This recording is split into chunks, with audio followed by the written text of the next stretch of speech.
Queridos irmãos, graça e paz da parte do nosso Senhor e Salvador Cristo Jesus. Vamos abrir nossas Bíblias na primeira epístola de Paulo a Timóteo, capítulo 3. Primeira epístola de Paulo a Timóteo, capítulo 3, versículos de 14 a 16. 1 Timóteo 3, de 14 a 16. Para mim é uma grande alegria, um grande prazer estar aqui. Estamos recebendo em galardão, reverendo. Então, assim, não é que a gente não está recebendo ainda, mas a gente que faz o trabalho voluntário no CETERGS, com certeza receberá em galardão, né? Então, 1 Timóteo 3, de 14 a 16, esse será o texto utilizado como base para a mensagem nesta manhã.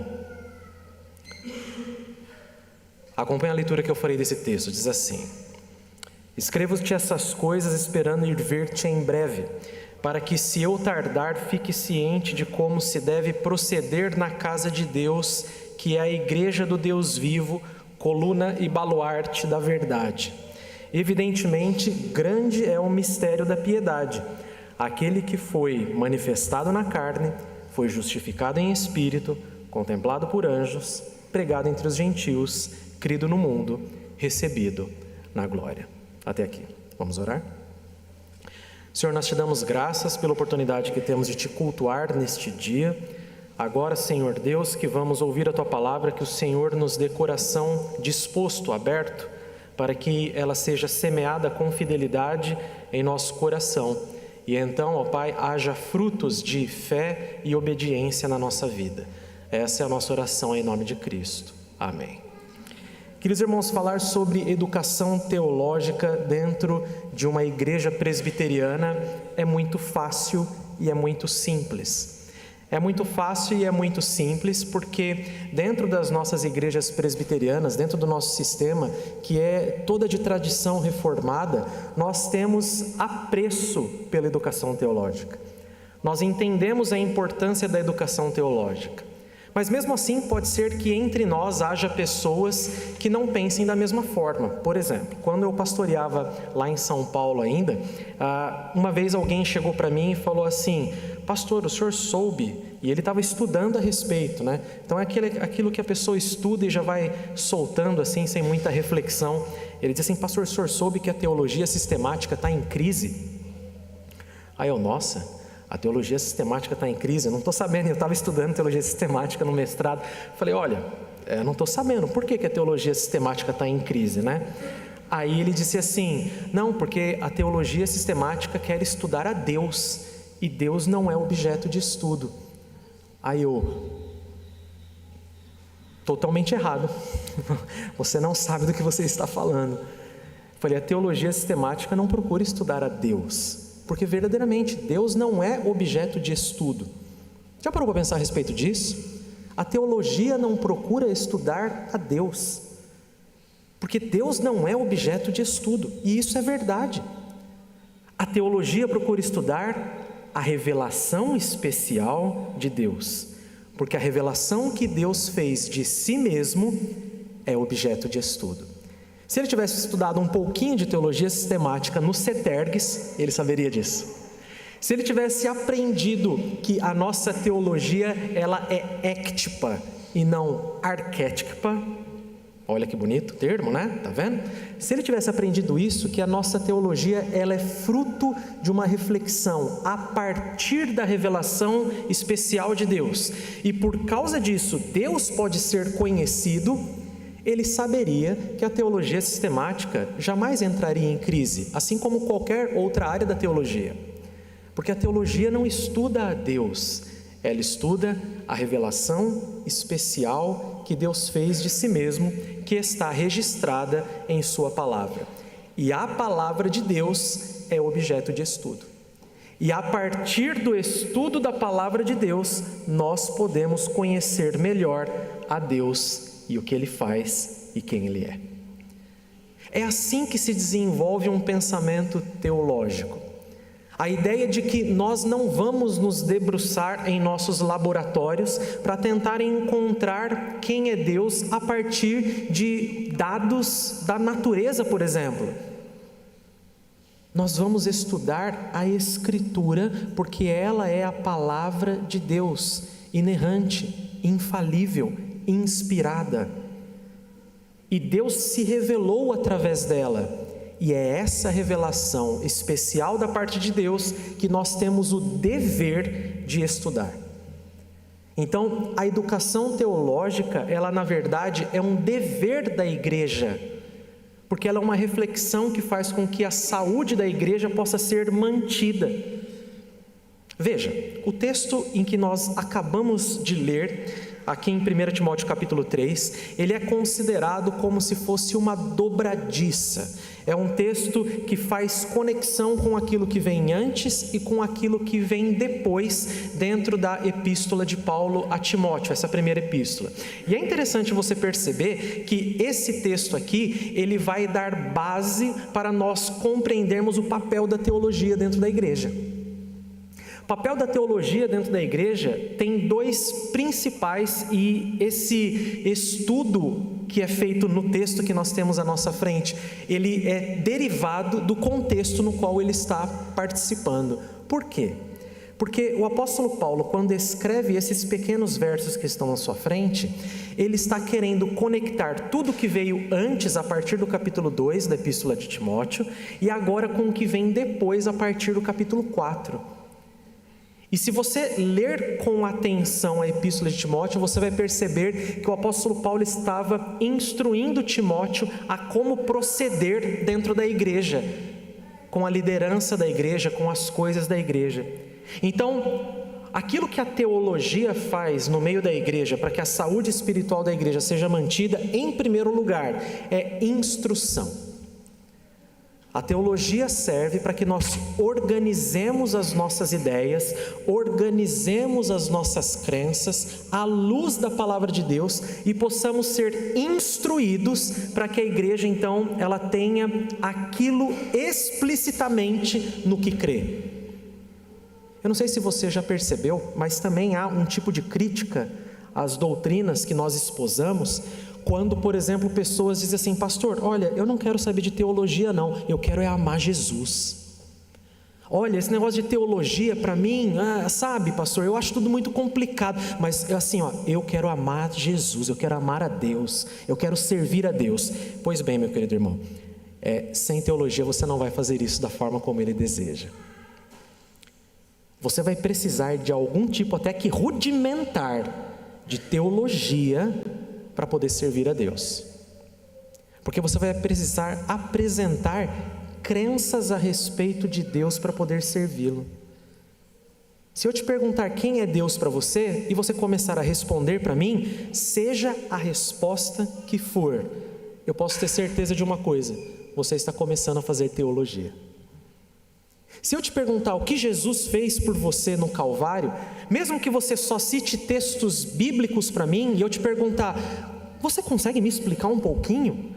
A partir do momento que você começar a explicar os textos bíblicos, você estará fazendo teologia. É um caminho inevitável. Então, ela é importante porque ela mantém a saúde da igreja. Às vezes as pessoas não estão conscientes. Elas estão frequentando igrejas, lá o tempo todo a teologia está sendo professada e ela não percebeu. Pode ser que isso aconteça, mas é muito melhor quando eu e você temos clareza de como a nossa teologia foi realizada e daquilo que nós cremos e das verdades que nós professamos. Para que você então, quando entre numa igreja presbiteriana do Brasil, por exemplo, você saiba: olha, aqui nós estudamos a Confissão de Westminster, que é o meio pelo qual nós entendemos que a nossa teologia vai ser balizada. E aí você vai poder ler lá: é nisso aqui que a igreja presbiteriana acredita? Exatamente. A partir da Bíblia, é nisso aqui. Então, a instrução é o meio pelo qual uma igreja ela vai ser agora colocada, e aqui dentro da teologia que o apóstolo Paulo professa: escrevo-te estas coisas, esperando ir ver-te em breve. É importante que a epístola foi escrita porque o apóstolo Paulo não conseguiu ver Timóteo. Dentro da providência de Deus, Timóteo então, ele acabou não recebendo a visita do apóstolo Paulo, mas o apóstolo desejava vê-lo. Aqui já tem uma outra lição da teologia. A teologia não esfria o relacionamento dos crentes, irmãos. A teologia não esfria o relacionamento que existe entre nós. Porque o apóstolo Paulo ainda desejava ir ver Timóteo, ele ainda desejava manter um relacionamento com Timóteo de tutor e de aprendiz, de pastor mais experiente, de pastor mais jovem, mas ainda assim ele desejava manter um relacionamento com o seu pupilo. Se você e eu virmos alguém utilizando a teologia como meio para desprezar a comunhão, como meio para se afastar das pessoas, essa pessoa está utilizando de forma errada a teologia. A teologia dessa pessoa precisa ser calibrada. Ele ainda não entendeu corretamente, porque a verdadeira teologia que procede da palavra de Deus, ela nos aproxima.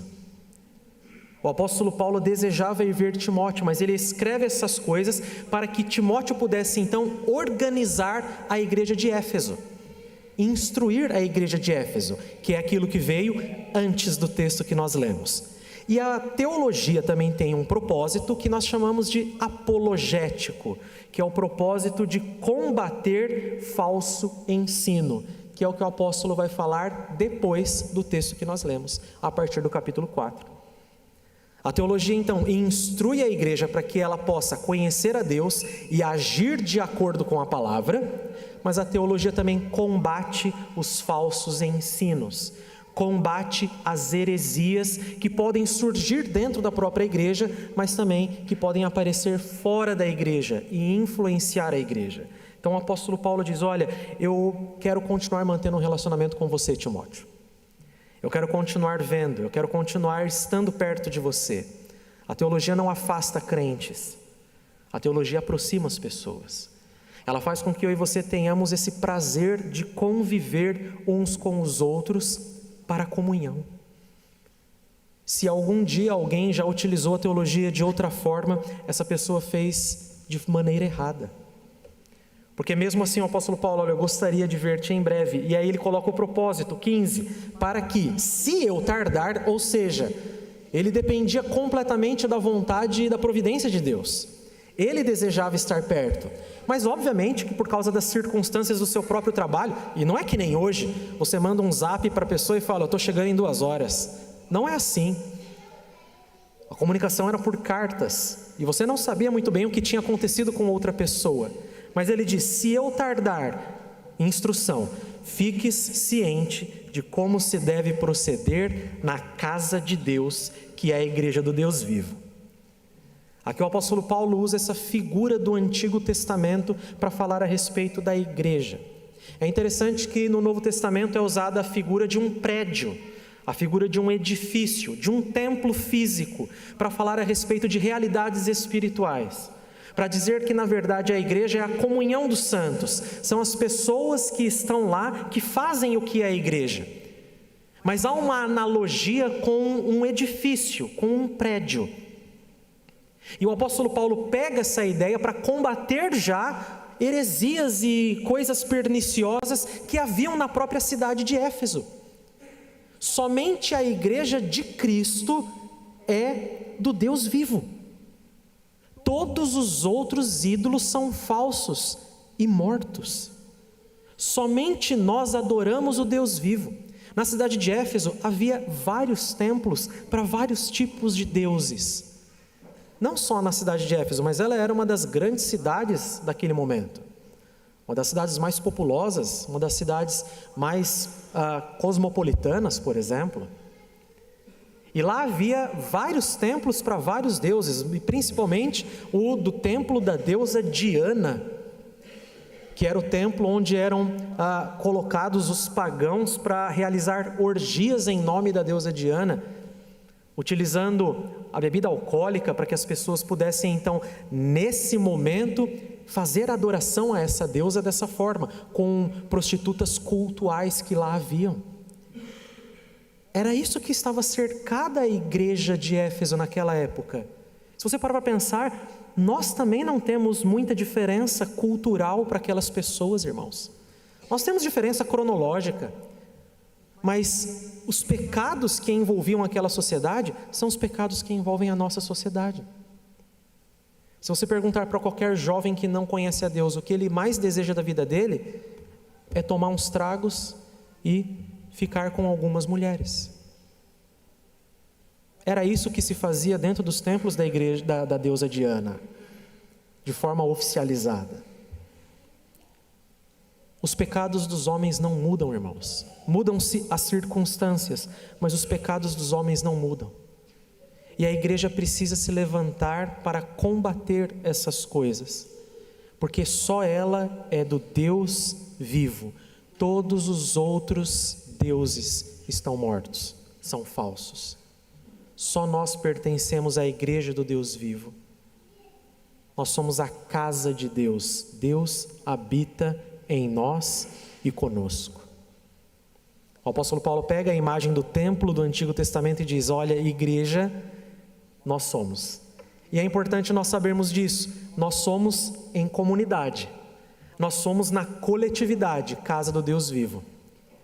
Nós não somos casa do Deus vivo lá nas nossas casas, sozinhos, porque existe também essa heresia que está adentrando nas nossas igrejas, que nós somos igreja onde quer que nós estejamos, e portanto, eu não preciso comungar, eu não preciso ter comunhão com os meus irmãos, eu não preciso frequentar uma igreja, mas a Escritura nunca apontou nessa direção. Utilizaram mal o sacerdócio de todos os crentes.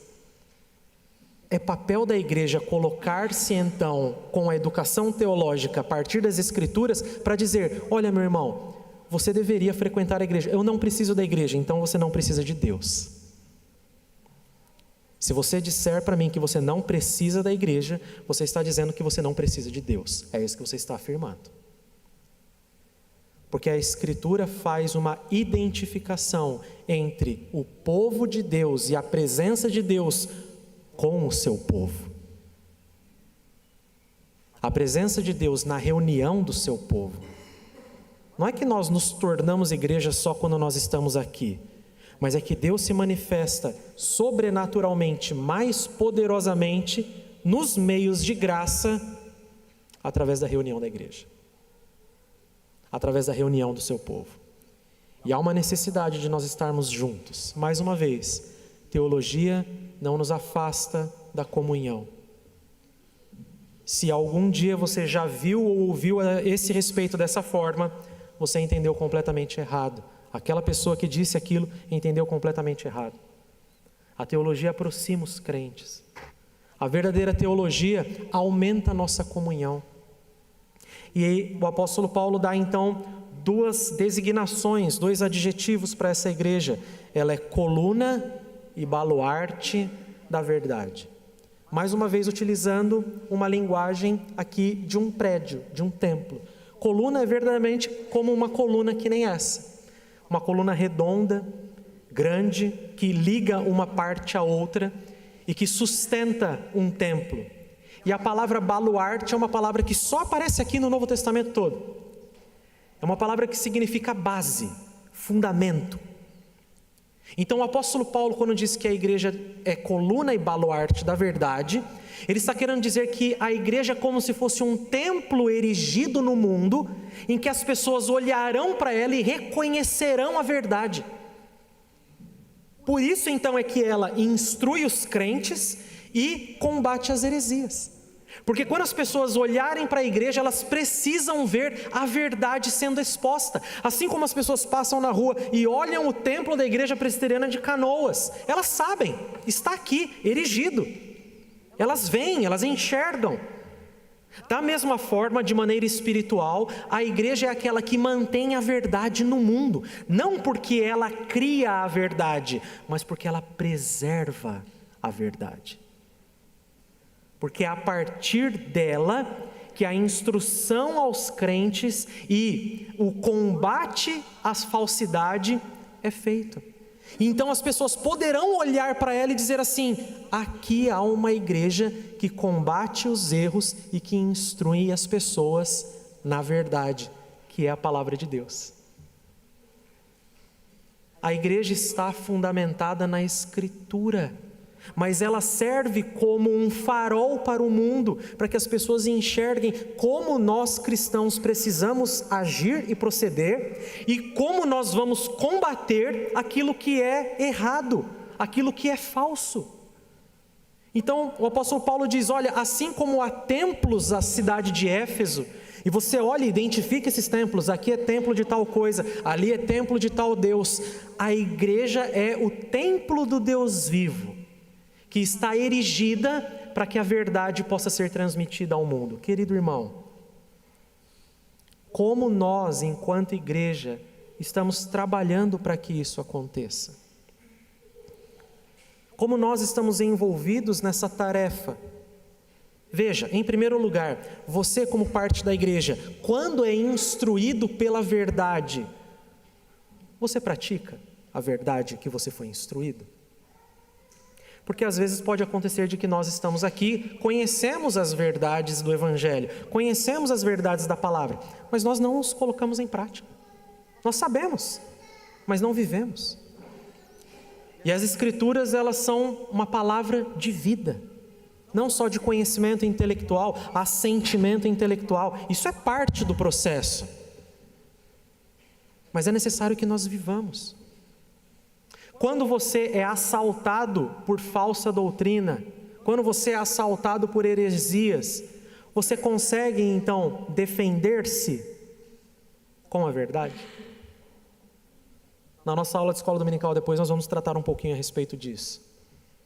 Mas de fato, você foi inserido na igreja do Deus vivo para que as pessoas vejam a verdade em você. E querido irmão, é tanta mentira contada ao nosso redor que se a gente fosse parar para contar, sabe como elas são contadas para nós? É quando você está no seu trabalho e aí chega um fulano lá do seu trabalho e fala uma coisa que é uma loucura. Ele fala uma coisa completamente fora da casinha. Aí você fica, meu Deus do céu, o que eu respondo agora? Nossa, não é possível. Aí ele fala uma outra coisa completamente, aí você fala, aí você é o chato do escritório agora.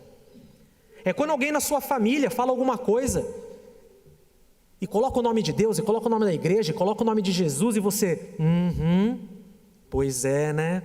Difícil, né? Complicado, né? Eu e você participamos da igreja do Deus vivo para sermos coluna e baluarte da verdade. Não é você esfregar teologia na cara das pessoas, mas é você dizer assim, olha meu irmão, na verdade, a Bíblia ensina de outro jeito. Na verdade, a Bíblia fala de outra forma, mas para isso vai ser necessário você conhecer o que a Bíblia diz.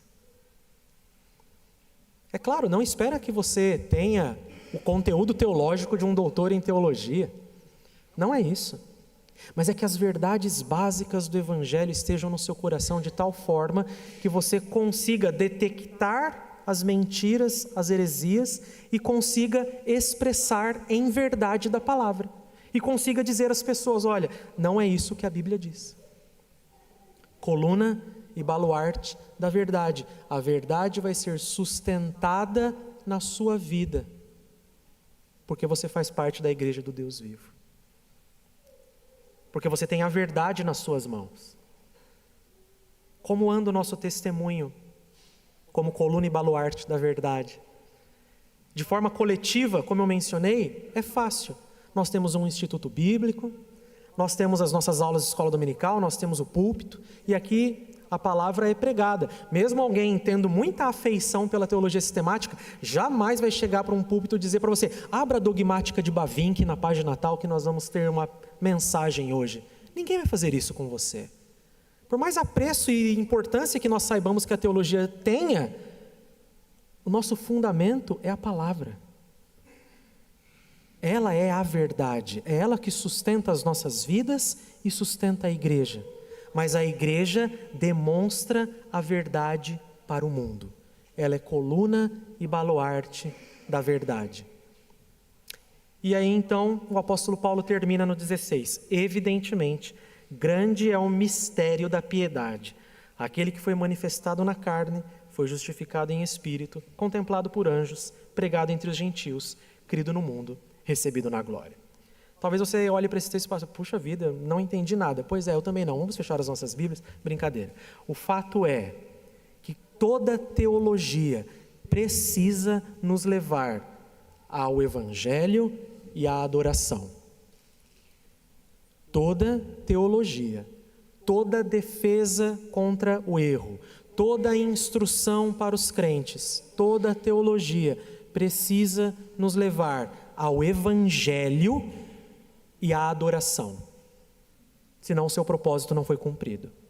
O apóstolo Paulo então pega o mistério da piedade. Ele vai falar a respeito do cerne do Evangelho, que nós acabamos de ver aqui na Santa Ceia. Ele vai falar a respeito da pessoa e da obra de Cristo. O Evangelho é a pessoa e a obra de Cristo. Ele é o Evangelho. Não existe verdadeira teologia para a saúde da igreja sem a pessoa e a obra de Cristo, querido irmão. Toda a nossa teologia tem que passar por esse crivo. Tem que estar relacionado com a pessoa e com a obra de Cristo. E foi assim que os desvios da teologia foram acontecendo durante a história e acontecem até hoje. Porque a pessoa e a obra de Cristo foram completamente escanteadas, sublimadas. E por causa disso, então, a teologia vai se tornando um fim em si mesmo. Quando isso acontece, nós temos um erro, nós temos um problema.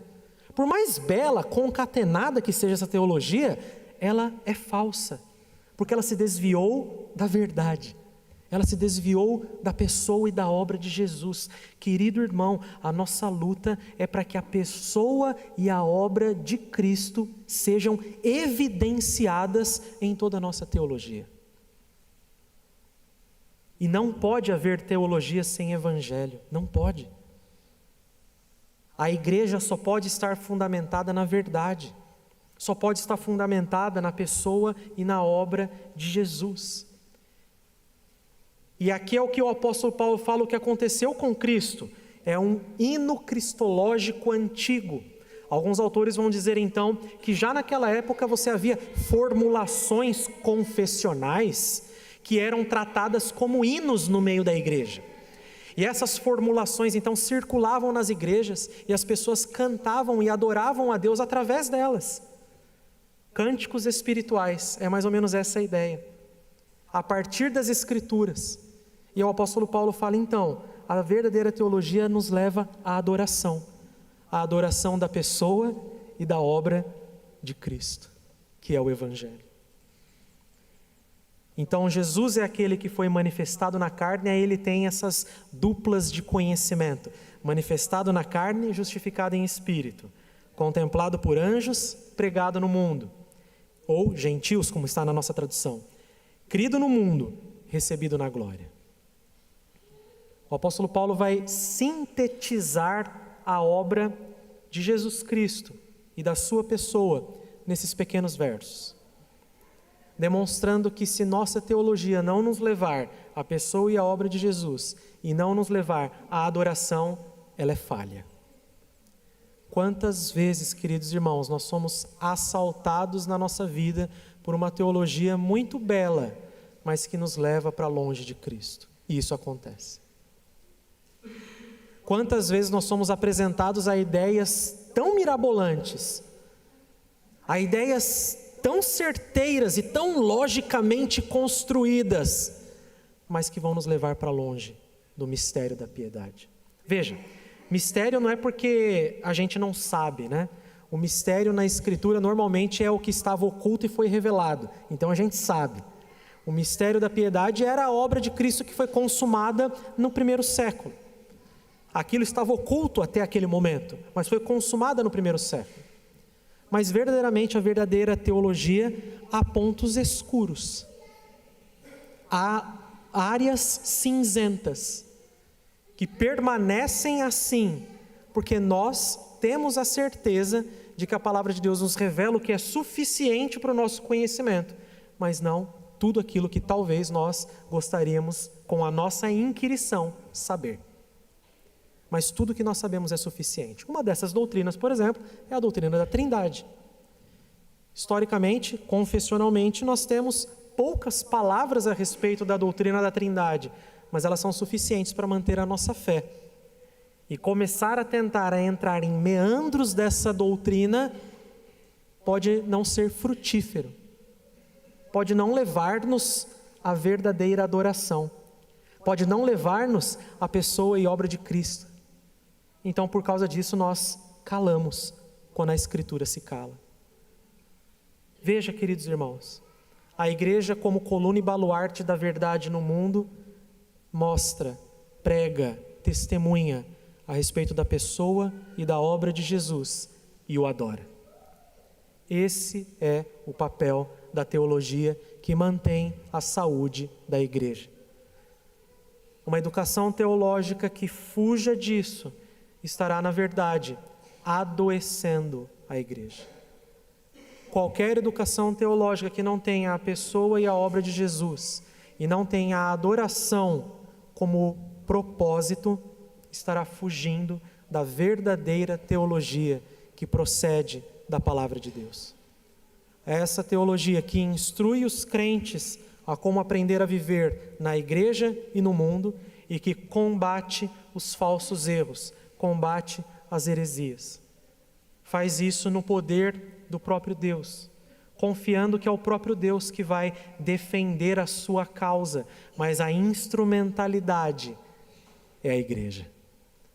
A instrumentalidade são crentes bem preparados teologicamente, para que eles então sejam instruídos e instruam na igreja e combatam o falso ensino.